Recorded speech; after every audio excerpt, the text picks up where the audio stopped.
बातमी चंद्रपूरमधून. चंद्रपूरमध्ये भाजपच्या पराभवाचं खापर सुधीर मुनगंटीवार यांनी भाजपवरच फोडत पक्षाला घरचा आहेर दिला. त्यानंतर ठाकरे गटानं मुनगंटीवारांना टोला लगावला. आता भाजपचे जुने नेते बोटावर मोजण्या इतपतच राहिलेत, त्यामुळे त्यांना अस्वस्थ वाटत आहे असं ठाकरे गटाचे नेते अंबादास दानवे यांनी म्हटलं. विजय झाला तर माजायचं नाही, पराभव झाला तर गाजायचं नाही.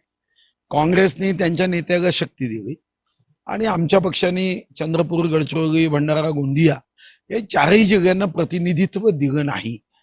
मतदारांच्या मनात जो विकासाचा विश्वास होता तो कुठेतरी डामाडोल झाला की भारतीय जनता पार्टीच्या माध्यमातून या ठिकाणी विकासासाठी कोणी प्रतिनिधी हा दिसत नाही.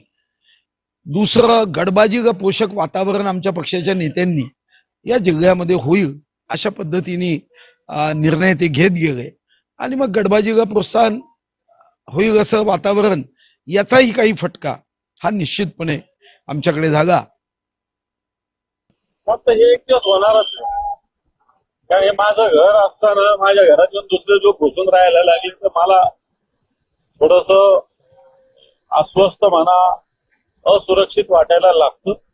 तसं भारतीय जनता पार्टीच्या मूळ जे विचारसरणीवर काम करणारे लोक आता तर हे बोटावर मोजणे इतके राहिलेले आहेत, परंतु यांना आता सुरक्षित वाटायला सुरुवात झालेली.